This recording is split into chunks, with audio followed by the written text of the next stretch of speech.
지난 주간은 우리 교회 역사에 있어서도 매우 획기적인 일이고 또 우리나라 역사에 있어서도 아주 기억에 남을 그런 일이 있었습니다. 아시다시피 지난 주간에 하나님의 은혜로 장로님이 10분, 또 안수 집사님이 10분, 권사님이 20분 선출되셨죠. 제가 목회하는 경험상 이 선거, 정상적인 선거 과정을 통해서 이 뽑으려고 하는 사람을 다 뽑은 경우는 처음입니다. 제가 한 번도 본 적이 없어요. 이런 경우를. 어릴 때부터 지금까지 저의 전생일을 통해서 우리 교회가 장로님을 만약에 4분 뽑자 그러면 절대로 4분을 안 뽑더라고요. 수없이 제가 선거를 보았지만 단 한 분도 뽑자고 하는, 선출하자고 하는 그 장로님 숫자를 다 채워 뽑는 경우를 저는 본 적이 없습니다. 근데 우리 교회에서 지난 주일에 그런 일이 일어났으니까 저로서는 굉장히 와, 신기하다, 와, 대단하다, 정말 희한하다, 이런 생각을 가지게 되었습니다. 그리고 또 우리 대통령 선거가 10명 중에, 대통령 선거 이렇게 됐잖아요. 10명 중에 5명은 이재명 대통령을 뽑았고 4명은 김문수 후보를 뽑은 거죠. 그리고 한 사람은 또 한 사람께 멈추겠지만 그래도 대략 그렇게 되는 거니까 지금 제가 볼 때는 완전히 폭풍 전야 같아요. 이제 과연 오늘 집사님 기도처럼 정말 이대로 이루어지면 참 좋을 것 같아요. 그죠? 그동안 완전히 분열되어 있는 상황을 그대로 보여주는 거거든요. 5명, 4명, 1명 꼴이니까 이게 딱 보여주는 거잖아요. 이렇게 딱 분열되어 있는 모습이 통합이 될까 이제 상당히 좀 걱정이 되고 그런 상황인데, 하나님이 통치하시니까 또 우리가 기도했으니까 기도하신 것처럼 또 여전히 하나님 살아계시니까 어떻게 또 일이 일어날까 상당히 지금 궁금한 마음이 있습니다. 앞으로 가는 방향을 봐야 될 것 같아요. 목회자로서 저는 굉장히 이제 좀 염려스러운, 또는 어떻게 생각하면 굉장히 이거 어떻게 해야 되나, 앞으로 어떻게 우리 교회의 방향을 정해야 되나 하는 그런 하나님의 지혜를 구하는 그런 게 된 거죠. 왜냐하면 지금 국회의 3분의 2 정도가 충분히 얼마든지 차별금지법을 통과시킬 수 있는 역량이 되니까, 또 지금 대통령도 그걸 지지하고 있기 때문에 그렇게 되면 우리 교회가 앞으로 선교하는 일에 있어서는 상당한 위축을 받겠구나. 그럼 이런 상황에서 어떤 형태의 목회 방향을 정해야 되고 교회가 나가야 될까, 그런 아주 지금 저로서는 굉장히 심각한 그런 현재 상황에 있다라고 볼 수 있습니다. 그러면서 폭풍전야라는 그런 느낌을 받는 거죠. 이제 어떤 정책들이 쏟아져 나올까, 거기에 대해서도 또 이 4사람 정도 되는 10명 중에 4이 그걸 수용할 수 있을까, 이제 거기에 있어서 상당한 좀 어려움이 있지 않을까 하는 그런 염려스러움이 있는 거죠. 그렇기 때문에 더욱더 우리가 기도해야 되고, 또 이런 상황 속에서 우리 교회는 어떻게 또 생존해야 될까, 이런 생존의 그런 좀 지혜를 주님 앞에 구해야 될 때가 아닐까 하는 그런 생각까지 드는 거예요. 이거 목회자로서 그렇게, 단임 목회자로서 그렇게 느끼는 겁니다. 그러면서 오늘 말씀을 봤으면 좋겠는데, 35절에 보게 되면은 예수께서 그들이 그 사람을 쫓아낸다는 말을 들으셨다. 예수님의 등장과 함께 눈먼 사람의 눈을 뜨는 그런 기쁨으로 이 9장이 시작되지 않았습니까? 그런데 바리새인이 출현하게 되면서 이게 지금 출교로 가는 방향으로 보이지 않습니까? 출교로 쫓아냈다는 말은 출교했다는 소리니까 이게 갑자기 기쁨으로 가다가 슬픔으로 막을 내리게 됐잖아요, 지난 주까지. 그런데 다시 예수님이 나타나시면서 이 슬픔을 능히 극복할 수 있는 더 큰 기쁨이 있겠구나 하는 그런 기대를 우리가 가지게 된다는 것입니다. 그 기대는 뭐겠어요? 앞에서는 육신의 눈을 고친 거죠. 이제는 이 영적인 눈이 치유되지 않을까 하는 그런 기대감이 있는 거죠.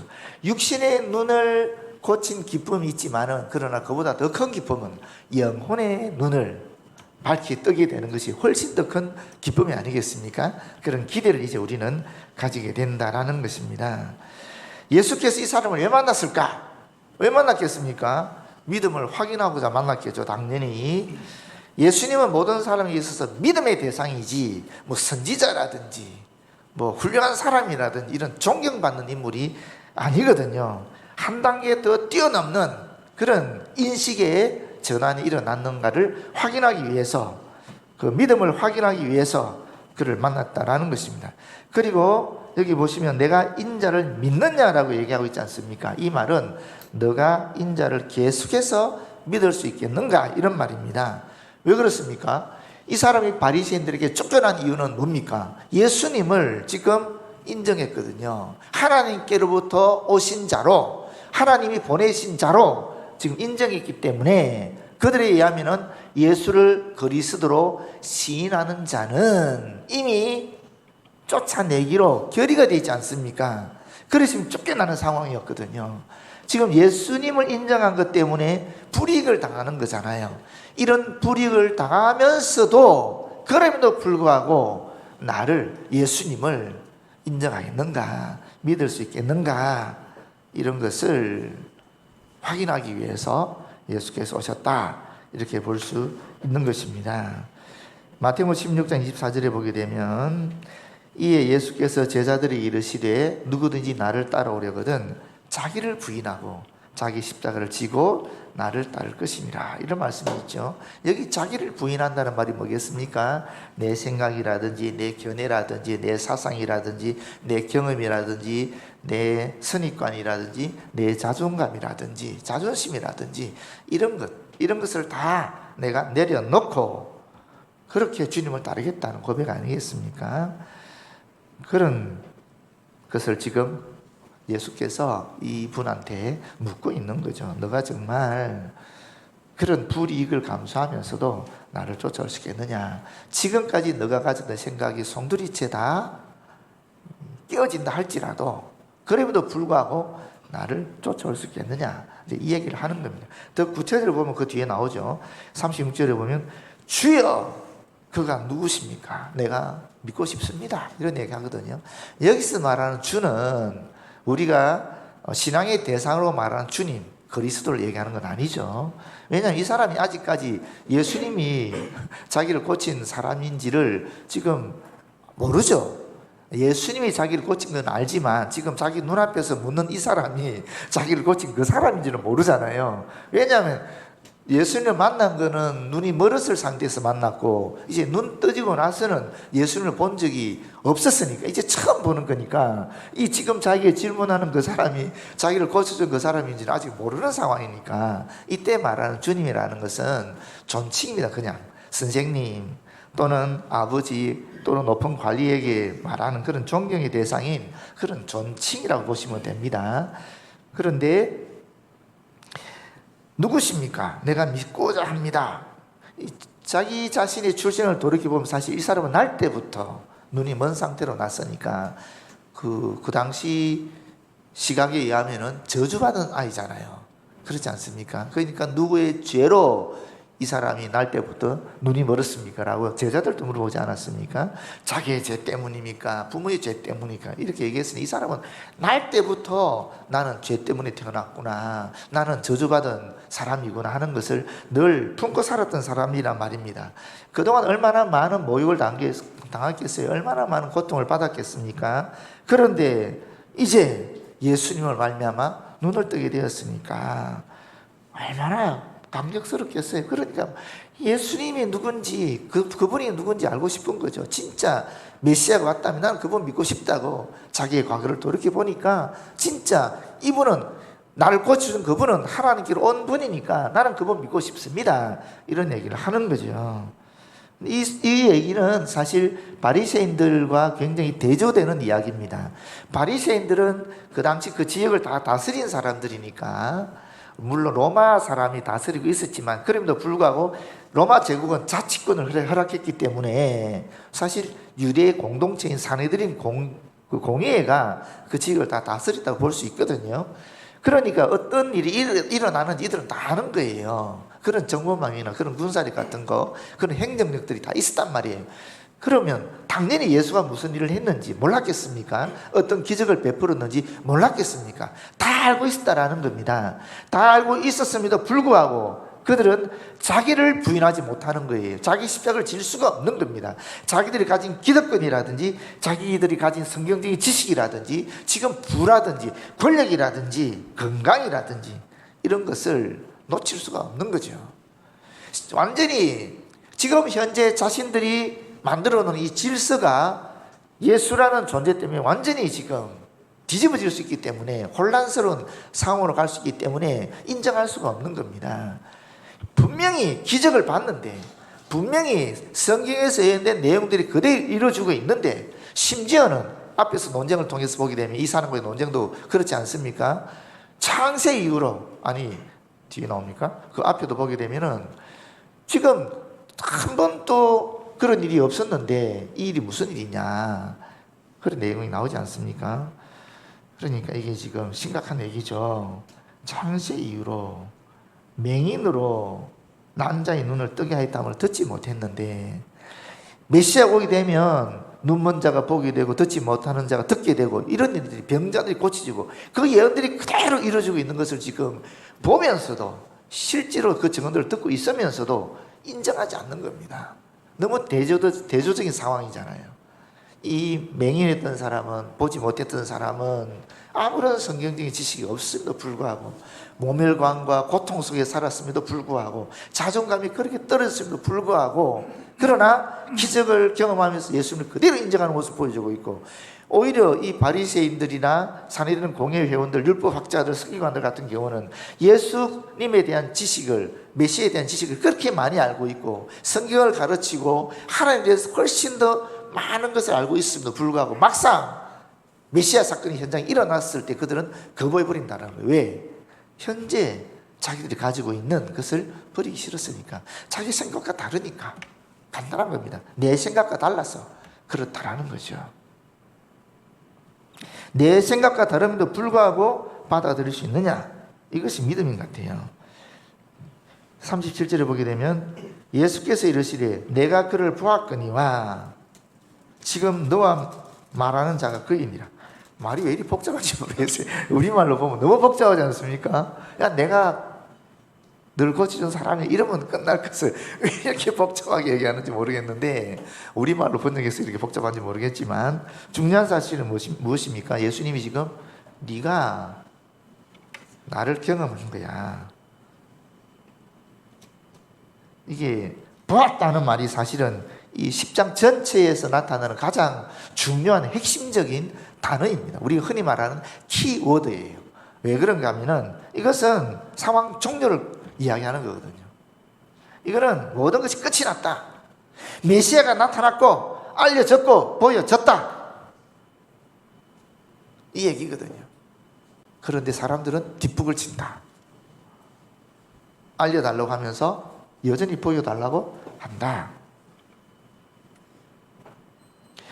여러분, 예수님의 제자 중에 빌립이 똑같은 일을 했거든요. 기억하시죠? 요한복음 14장 7절에서 9절에 보게 되면 너희가 나를 알았더라면 내 아버지도 알았으리로다.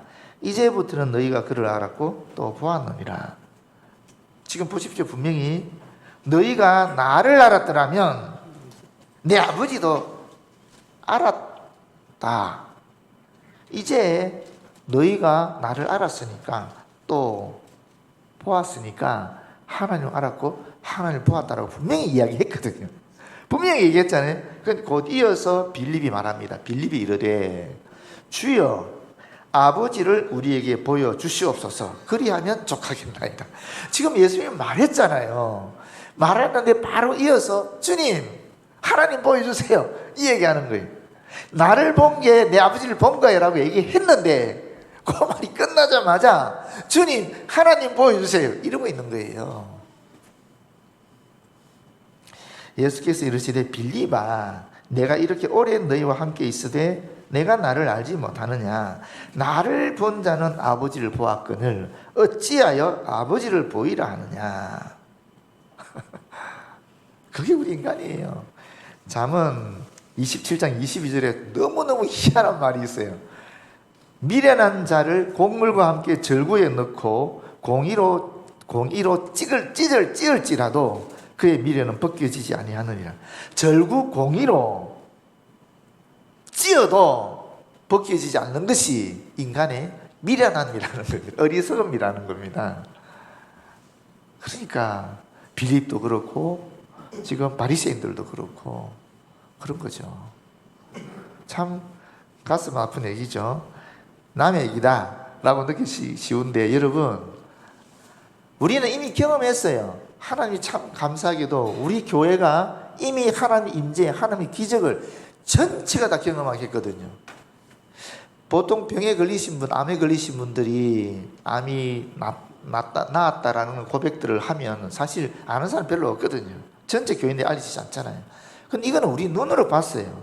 우리 사부예배 참석하면 눈으로 봤잖아요. 톡 떨어지는 거 봤거든요. 이거는 기적이 아닐 수가 없는 거거든요. 어떻게 애들 둘이가 떨어지는데 안 다쳤냐. 저는 이 떨어진 것도 참, 저기 뚫린 것도 희한하지만 진짜 하여튼 그렇지 않습니까? 이거는 하나님의 기적이거든요. 하나님의 임재거든요. 우리 교회인 전 교회가 다 이걸 본 거거든요. 경험한 거거든요. 그럼에도 불구하고 또 우리는 또 묻는 거예요. 하나님, 기적을 보여주세요. 하나님, 우리와 함께하는 것을 좀 알아차리게 해주세요. 하나님 도대체 어디 있는 겁니까? 우리가 그렇게 기도했는데 도대체 이 일이 어떤 일입니까? 이게 무슨 일입니까? 내가 그렇게 기도했는데 왜 나는 여전히 이 상황 속에 있는 겁니까? 하나님 제발 하나님 임재를 경험하게 해주십시오. 그렇게 기도한다니까요. 우리가 또 그렇게 묻는다니까요. 그렇지 않습니까 여러분? 뭐가 달라요?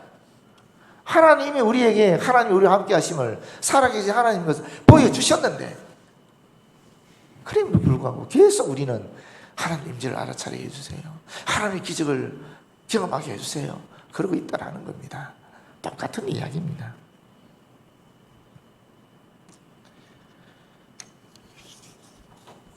(38절에) 주여 내가 믿나이다.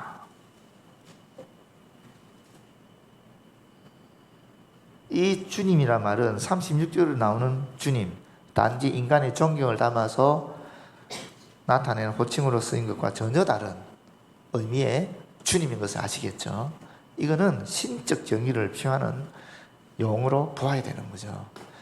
그전에는 주님이란 말이 선생님 또는 내가 볼 때 당신은 참 훌륭하신 분 같은데 당신은 이미 메시아이신 주님을 아시는 분이군요. 그러면 그분이 누군지 저에게 좀 알려주십시오 라고 얘기하는 의미의 주님이라는 말을 썼다면 이제는 아니죠. 이제는 당신이 그분이십니까? 당신이 나를 고치신 분이십니까? 당신이 하나님께로부터 오신 메시아이십니까? 내가 믿습니다 라고 얘기하고 있지 않습니까? 이게 내가 믿습니다. 내가 믿나이다. 주여 내가 믿나이다. 이게 진짜 위대한 고백이죠. 도마가 그러지 않았습니까? 도마가 의심하고 또 의심하다가 부활하신 주님을 만나보고 그때 주님, 나의 주님이십니다. 나의 메시아이십니다. 나의 그리스도이십니다. 나의 완전한 구원자이십니다. 그런 고백에도 똑같은 고백을 지금 하고 있는 것입니다. 이 믿음의 고백을 통해서 그와 하나님과의 관계가 변화되는 거죠. 새로운 신분을 얻게 되는 것입니다. 성경은 끊임없이 이 얘기를 하고 있습니다. 요한복음 1장 12절 13절에 영접하는 자 곧 그 이름을 믿는 자에게는 하나님의 자녀가 되는 권세를 주셨으니 이는 혈통으로나 육정으로나 사람의 뜻으로 아니하고 오직 하나님께로부터 난 자들이니라. 이거는 하나님 역사라는 거죠. 하나님의 기적이라는 겁니다. 절대로 인간이 할 수 없는 일이라는 것입니다. 로마서 3장 23절 24절에도 똑같은 말씀이 있습니다. 모든 사람이 죄를 범하였음에 하나님의 영광에 이르지 못하더니 그리스도 예수 안에 있는 속량으로 말미암아, 속죄로 말미암아, 십자가의 구속의 은총으로 말미암아 하나님의 은혜로 값없이 의롭다 하심을 얻는 자가 되었느니라. 로마서 8장 16절 17절에도 성령이 친히 우리의 영과 더불어 우리가 하나님의 자녀인 것을 증언하시나니 자녀이면 또한 상속자 곧 하나님의 상속자요 그리스도와 함께한 상속자니 우리가 그와 함께 영광을 받기 위하여, 그 뒷말이 중요합니다. 고난도 함께 받아야 할 것이니라. 여러분, 우리가 할 일을 하면 되는 거죠. 그렇지 않습니까? 그 다음에는 주님께 맡기는 거죠. 내가 할 수 없는 것은 주님께 맡겨야죠. 내가 할 수 있는 것은 기도하고 내가 최선을 다해서 주의 복음을 전하고 주의 뜻대로 살기 위해서 애를 쓰는 것은 내가 할 일입니다. 그렇지 않습니까? 내가 할 수 없는 것은 주님께 맡기는 거죠. 그게 믿음이지 않습니까? 그렇게 가면 되는 겁니다. 여기 중요한 것은 뭡니까? 주여 내가 믿습니다 라고 했을 때에 이 사람의 신분이 변화되는 겁니다. 그의 육체적인 눈만 뜬 것이 아니라 이제 영적인 눈이 뜨여지게 된 것입니다. 그래서 자연인이 하나님의 자녀가 되는 놀라운 권세를 가지게 된 것입니다. 그 하나님의 은총을 비로소 확실하게 알아차리게 되었다는 것입니다. 내가 저주받아서 난 것이 아니었구나. 내가 이 땅을 살아가면서 그렇게 모욕을 당했는데 이 모욕이 나를 만드는 것이 아니었구나. 나는 저주받은 존재가 아니었구나. 나는 하나님의 아들이구나. 하나님이 정말 나를 사랑하셨구나. 그것을 확실히 깨닫게 되었다는 겁니다. 그래서 여기에 엄청난 감격이 그에게는 있는 겁니다. 그러면서 바로 나오는 것이 절하는지라. 절한다는 말은 그에게 엎드려 경배하였다. 예수님께 경배하였다. 비로소 예수님을 경배의 대상으로 삼았다라는 것이고, 더 재미있는 것은 예수님이 이 사람의 경배를 거절하지 아니하셨다라는 것입니다. 이 사람의 경배를 받으셨다. 기쁘게 받으셨다라는 것입니다. 하나님의 인정을 받는 자가 되었다라는 거죠. 이게 얼마나 고맙고 감사합니까? 하나님의 인정을 받는다. 하나님 인정을 받는다. 하나님께서 그 DTS 할 때에 그때 들려주는 음성 속에 그런 게 있었거든요. 하나님께서 저에게 하신 말씀이 애썼다 그러시더라고요. 애썼다. 굉장한 감동이 저한테 있었어요. 굉장한 감격이 있었어요. 나는 고군분투하면서 나 막 주의 뜻조서 내가 막 따라간 것 같았는데 하나님 그 마음을 아시고 애썼다 그러시는데 인정받는 느낌 있잖아요. 아, 하나님 나를 인정해 주시구나. 아, 하나님 나를 정말 내가 얼마만큼 애를 써왔는지를 아시구나. 그게 너무 감격스럽더라고요. 이 사람도 그랬을 거예요. 그가 경비했을 때 예수께서 기쁘게 받아주시는 것을 보고 이 사람 마음속에 엄청난 회복이 일어났을 겁니다. 아, 내가 진짜 저주받는 인생이 아니었구나. 나는 정말 하나님 사랑하는 사람이었구나. 이렇게 인정하는 사람이었구나. 그런 엄청난 감격이 거기 있었을 겁니다. 예수께서 이르시되 내가 심판하러 이 세상에 왔으니, 이것도 좀 애매한 말입니다. 이게. 여러분, 예수님이 심판하러 오셨습니다. 맞아요? 요한복음 3장 16절 17절을 제가 하나님의 세상을 이처럼 사랑하사 독생자를 주셨으니 이는 그를 믿는 자마다 영생을 얻게 하려 하십니다. 하나님이 그 아들을 세상에 보내신 것은 세상을 심판하러 하심이 아니요 그로 말미암아 세상이 구원을 얻게 하려 하십니다. 3장에서는 예수님이 땅에 오신 것은 심판하러 하심이 아니고 구원을 받게 하려 하심이라고 분명히 얘기하셨는데, 예수님은 뭐라 그러냐면은 내가 이 세상에 왔는데 심판하러 왔다라는 거예요. 여러분, 우리가 이 말씀 어떻게 이해됩니까? 아니 뭐 사도 요한이 그렇게 멍청한 사람도 아닌데 3장에서 이렇게 얘기해놓고 바로 9장에서 심판하러 예수님이 왔다라고 얘기했어요. 이거 어떻게 우리가 이해해야 됩니까? 예수님이 심판하러 오신 겁니까? 심판하지 않고 구원하러 오신 겁니까? 뭐가 맞는 겁니까? 둘 다 맞는 거죠. 그럼 무슨 말이겠어요? 둘 다 맞는 얘기거든요. 둘 다 맞는다는 소리는 예수님이 예수 믿는 사람들을 구원하는 거고 예수 믿지 않는 사람들은 심판하는 거예요. 그게 예수님의 사역입니다. 정확하게 구별되어 버리는 거예요. 이거는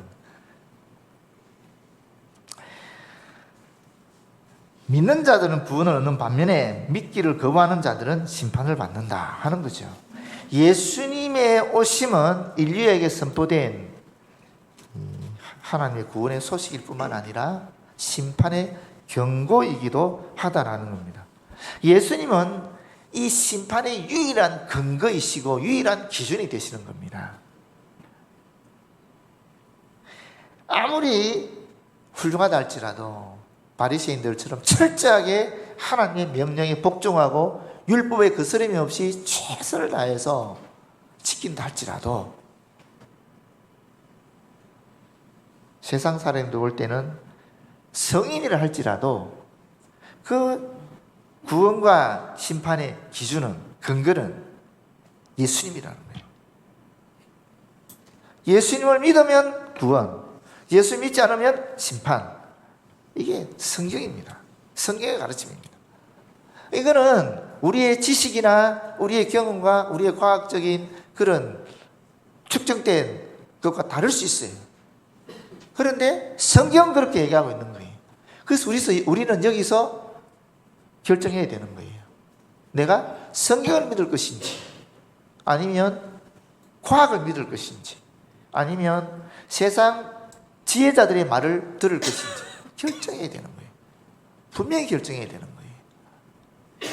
사실 끊임없이 우리가 이 땅을 살아가면서 하나님 우리에게 그런 요구를 하십니다. 너가 하나님의 말씀인 성경을 기준으로 판단하고 생활할래? 아니면 세상의 말과 세상의 기준과 세상의 진리를 따라 결정할래? 선택하고 나아갈래? 항상 우리에게는 이 결단을 요구하는 것이 우리 신앙생활입니다. 우리 예수 안 믿었으면 문제가 없지요. 예수 안 믿었으면 그냥 세상 사람들이 말하는 대로, 과학의 지식이 우리에게 이야기하는 대로, 또는 영적인 세상적 지혜자들이 이야기하는 대로 쫓아가면 되지요. 근데 성경이 이렇게 얘기하고 있으니까 우리가 이해가 안 된다 할지라도 우리는 믿음으로 이것을 수행할 수밖에 없는 것이 우리의 현존이다, 우리의 신분이다, 우리의 위치다라는 것입니다.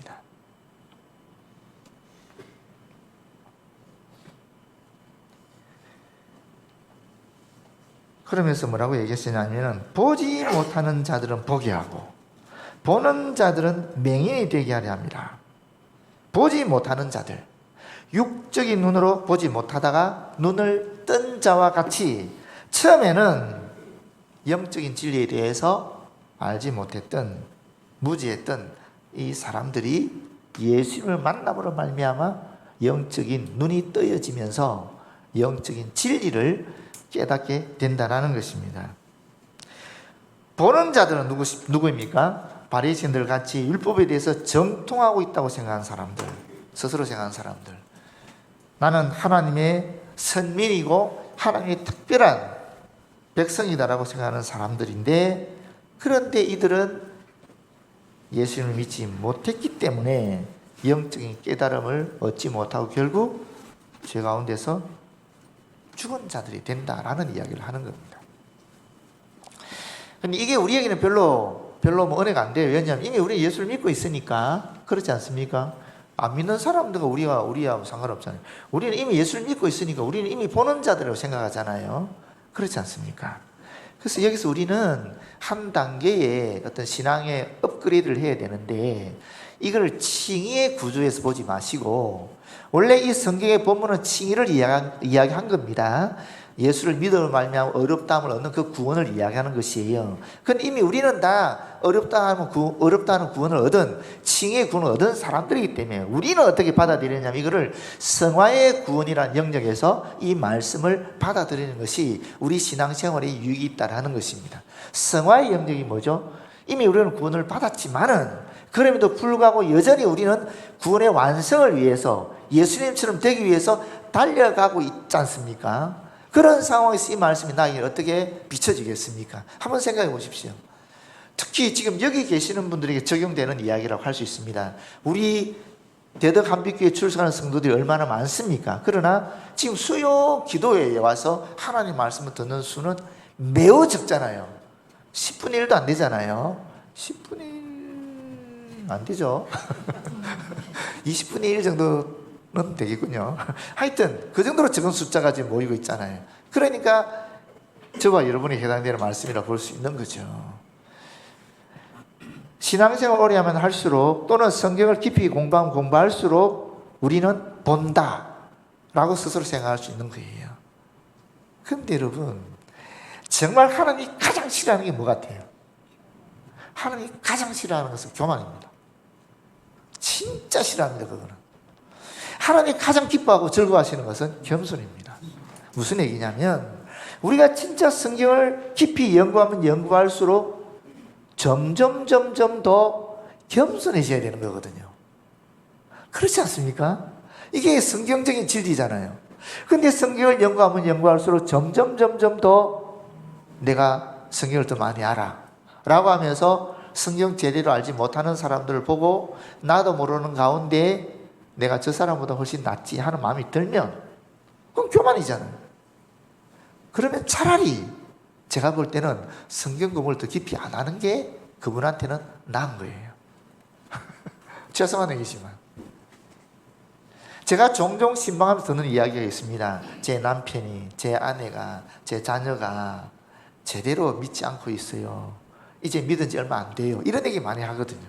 또 어떤 분들은 제가 믿은 지 얼마 안 돼서 잘 몰라요. 그렇게 얘기하거든요. 그때마다 제가 하는 말이 있어요. 그렇게 말씀하시는 분보다는 그분이 훨씬 믿음이 좋아요. 왜? 이미 판단하고 있잖아요. 그렇지 않습니까? 그리고 그 믿음의 분량을 우리가 알 수 있습니까? 절대 모릅니다. 하나님만이 아시거든요. 하나님만이 아시는 거예요. 그걸 감히 우리가 판단할 수 없는 거거든요. 더군다나 이제 참 예수 믿은 분들 보면 그 마음이 굉장히 순수하거든요. 그래서 그분들한테 이렇게 얘기해요. 일생에서 지금 가장 믿음이 좋을 때입니다. 그렇게 얘기합니다. 솔직히 안 그래요? 이게 우리가 성화의 삶을 살아간다는 그만큼 쉽지 않은 일입니다. 칭의는 오히려 쉽습니다. 칭의의 구는 쉽지만 성화의 삶을 살아간다는 게 훨씬 더 어려운 거예요. 매사 우리가 하나님 말씀으로 선택할지 세상의 가치관을 선택할지 우리에게 끊임없이 이 삶 속에서 선택을 요구하고 있지 않습니까? 뿐만 아니라 나도 모르게 더 열심히 신앙생활을 하면 할수록 자꾸 비교하게 되는 것이 나타나거든요. 여러분, 이건 여러분들을 향한 말씀이기도 하지만 이건 제 이야기예요. 저는 안 그러겠어요. 저는 오죽하겠습니까? 저는 신앙을 깊이 공부했습니다. 그야말로 깊이 공부했습니다. 진짜 깊이 공부했다라고 얘기할 수 있어요. 그리고 또 하나님 은혜로 이렇게 좋은 교회 왔습니다. 우리 교회가 무슨 목회자 자리를 못 줘서 힘들어하는 교회는 아니잖아요. 우리가 우리 교회가 제가 안식년 가는데 가지 마십시오 할 만큼 힘든 교회도 아니잖아요. 근데 우리 노예 200개 교회가 있는데 20년, 30년 목회한 중에 안식년 못 가신 목사님들이 그렇게 많은 거예요. 너무너무 죄송하고 미안하고 가슴이 아프더라고요. 그러면서 고맙기도 하더라고요. 그런데 제 안에는 사실은 저 사람보다 내가 나으니까 여기 왔지 않은 마음이 있었더라고요. 그게 너무 주님 앞에 미안한 거예요. 죄송한 거예요. 지난 당회에서 우리 교회가 굉장히 좋은 결정을 했습니다. 그건 뭐냐면 우리 노예에서 좀 이렇게 목사님들 중에 안식년을 가지 못하는 분들 좀 도와주자. 그래서 우리 교회가 노예를 위해서 한 1,000만 원의 기금을 전달했어요. 실제로 했고 그 기금 중에 반이 그런 목회자 안식년을 위해서 한 50분에게 제가 듣기 48분 정확히 48분 들었는데 그분들에게 우리가 보낸 그 헌금이 가요. 그 나머지 반은 교육사를 양산하는 쪽에 지금 지원하기로 그렇게 당에서 허락을 해서 노예가 받아들이고 지금 시행하고 있어요. 얼마나 고맙고 감사한 일입니까? 근데 우리한테 그럴 수 있다. 우리가 그럴 수 있다고요. 이 성화의 삶을 살아갈 때에 나도 모르게 이게 우리가 직분이 높으면 높을수록 또 성경에 대한 지식이 많으면 많을수록 공적예배에 참여하는 횟수가 더 많으면 많을수록 또 새벽기도에 참여할수록 나도 모르게 자꾸 이 비교하면서 내가 너보다 나는 마음들이 일어난다라는 거예요. 제가 그렇고 그렇다라는 겁니다. 이런 마음들이 사실 계속 우리 안에서 이게 말씀으로 제거가 되고 기도로 성령으로 불태워지고 하면서 점점 우리가 이게 더 겸손하게 더 하나님의 은혜로 내가 이 자리에 있는 것이지 하는 그런 고백들이 계속 나와줘야 되는 거거든요. 사실 그게 성화의 삶이거든요. 그래서 이 말씀이 나는 이게 아니다, 바로 저와 여러분의 말씀이다 하는 것을 다시 한번 말씀드리는 거예요. 바리새인 중에 예수와 함께 있던 자들이 이 말씀을 듣고 이르되 우리도 맹인인가? 우리도 눈을 뜨기 위해서는 예수님께 가야 하는 보지 못하는 자들인가? 굉장히 오만한 말이죠. 지금 눈이 머리 있는 영적 상태에서 이 얘기를 하고 있는 겁니다. 참, 근데 여러분, 여기 이게 너무너무 사실 무서운 말인데 이 말의 깊은 의미를 들어가 보면 이런 뜻이 있어요. 예수님조차 육적인 시각장애를 고치는 일은 능히 하셨지만 스스로 본다고 하는 이런 완고한 영적 시각장애는 어떻게 할 수가 없으셨다 하는 무슨 말입니다. 우리가 영적 바리새인이 될 수 있다는 거죠. 그렇게 되면 사실 다 다쳐버린다는 거예요. 영적 바리새인이 되면 예수님의 기적이 있는 그대로 받아들이지 않는 거예요. 하나님 말씀을 읽으면서도 말씀 그대로 있는 그대로를 내가 받아들이지 않게 되어버린다는 거예요. 내 영적 오만이 갇혀버리기 때문에 그런 심각한 일이 발생한다는 거예요. 그래서 항상 우리는 나 자신을 부인하고 내 십자가를 지고 하는 계속 되뇌어야 되는 겁니다. 끊임없이 내 속에 일어나는 것들을 제거하는 그런 작업을 해야 되는 겁니다. 그게 바로 성화죠. 그게 바로 겸손한 모습이고 그게 바로 주님께 가까이 가는 비결이라 볼 수 있는 거죠. 예수께서 이르시되 너희가 맹인이 되었더라면 죄가 없으려니와 본다고 하니 너희 죄가 그대로 있느니라. 그대로 있느니라. 고린도전 10장 12절 말씀으로 결론 맺겠습니다. 그런즉 선줄로 생각할 때 넘어질까 조심하라. 이 말씀은 항상 우리에게 성화의 삶에 있어서 귀감이 되는 말씀인 줄 믿습니다. 언제든지 내 마음속에 비교하는 의식이 생기면서 쟤보다는 내가 낫지 하는 그 생각이 타고 들어오면은 이 말씀을 기억하시길 바랍니다. 주님 용서하십시오. 주님 용서하십시오.